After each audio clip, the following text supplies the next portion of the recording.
Hello everyone. So today we are going to discuss about the term diaspora. So diaspora in the context of Indian English literature. So first of all, we need to know what is diaspora, okay, and who are these diasporic writers. So basically these diasporic writers are the writers who write about their native land and who are away from their native land in a foreign country. So why do they migrate to the other lands? So you see, this kind of migration sometimes is forced, okay, sometimes it's forced due to political situations, and also sometimes it is due to their financial conditions they have to migrate. So there are a lot of things, factors associated with migration. But then sometimes what happens, this migration is also a matter of choice, okay. Sometimes they migrate with their own choice, and then but then what happens, there is a part of themselves which stays in the country where they are born, okay. So uh, one part, it stays in their native land. So then what happens, that develops a kind of a fractured identity in them, okay. And it also leads to feelings of alienation, rootlessness, and also things of such as identity clashes, okay. And so writers who are from the diaspora are the writers such as Amitabh Ghosh and Jhumpa Lahiri. So you see, Jhumpa Lahiri's first novel, The Namesake, it also talks about the immigrant crisis, okay, and also the poignant things that the immigrants have to face through, and also about on the in the works of Salman Rushdie. And in the Midnight Children also we see the horrors of partition. And so this is how the writers, they display their own alienation, or the own faculty of fragmented identity throughout their own work. So these writers, they stay outside their homeland, but they write, and in their writings they display the cultures, the ethno-cultural issues, and also about their settings in their writings are always their homeland or the native land.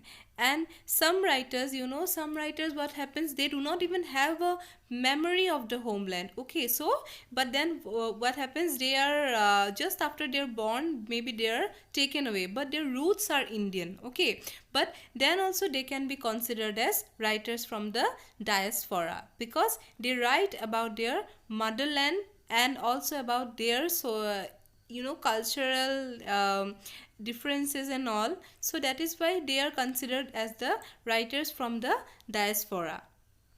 So generally what happens, as you know, that these writers have migrated to another countries, and so that's why their works also deal with things such as themes of nostalgia, alienation, then rootlessness, and also the quest of identity.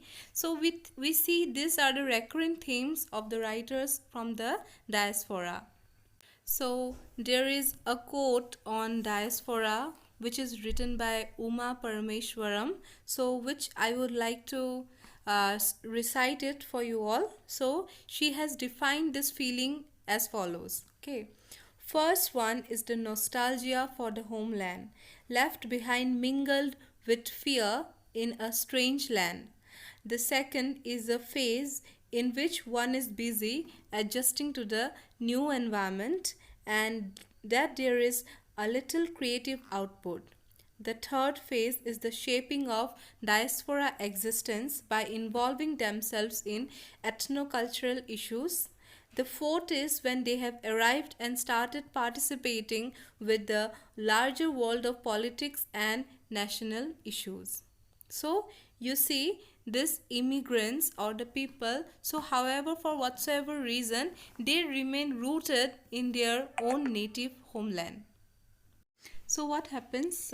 These immigrants, they cannot really break their ties with the ancestral land, and they are somehow associated with the migrant land. So from where they migrated from the native land, and so what happens? They face this thing called as this term called as dislocation. Okay, so dislocation means when you are located in one place and you are being shifted to another place, be it out of choice or without any choice. So you'd see, so this dislocation of this feeling of dislocation, it also creates, it results in fragmented identity. So you are very unsure whether to take the identity of the ancestral land or to cope up uh, with the environment of the new migrated land.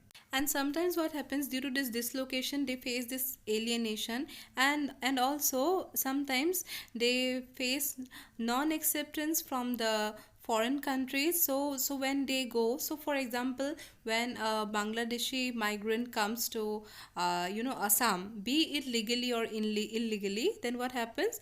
We do not accept them.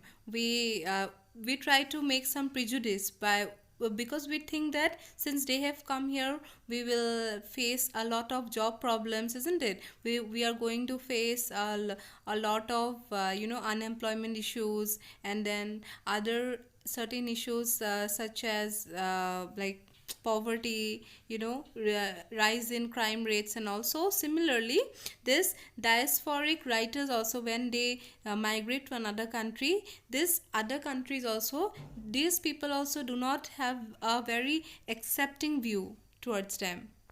And this migrated people, they kind of stay on the borderline. Okay, so since B.S. Naipaul, he also said one line that these writers, the diasporic writers, are always in the periphery.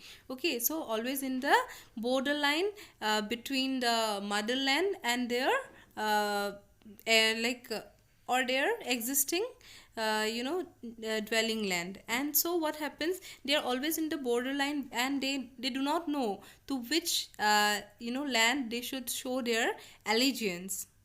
And so this things also relates to certain issues and conflicts of dislocation and identity.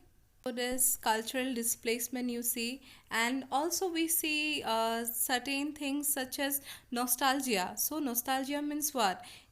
Memories of the old land where from where they had gone. Okay, so these are the themes also which they put on their books. So for example, in Jhumpa Lahiri's The Lowland, we see that that the the writer, she tries to bring up the issues such as the previous memories of the two brothers Udayan and Subhas, and also about the death or the loss of a family member, and how does it affects a person from the from outside the country. So how does what impact does it has on his mind? So these are the issues that are being dealt by the writers from the diaspora. And these writers usually, they try to bring up their own personal experiences throughout these writings. So this was all about the writers from the diaspora. And also in the Indian context, we see these writers were Amitabh Ghosh, and then also Salman Rushdie was there, and Jhumpa Lahiri. So this is how we should read a diasporic text in the terms of, so whenever you know that you are reading a work from a writer from the diaspora, so what are the things that we need to remember? We need to remember the context, the setting of the play, the nostalgia, the alienation felt by the writer, and also these issues of the cultural and identity conflict. So when you are reading this text, you should always put in the back of your mind, you have to think, so what are the issues that the writer is stressing right now? So that's all for today's class. Thank you.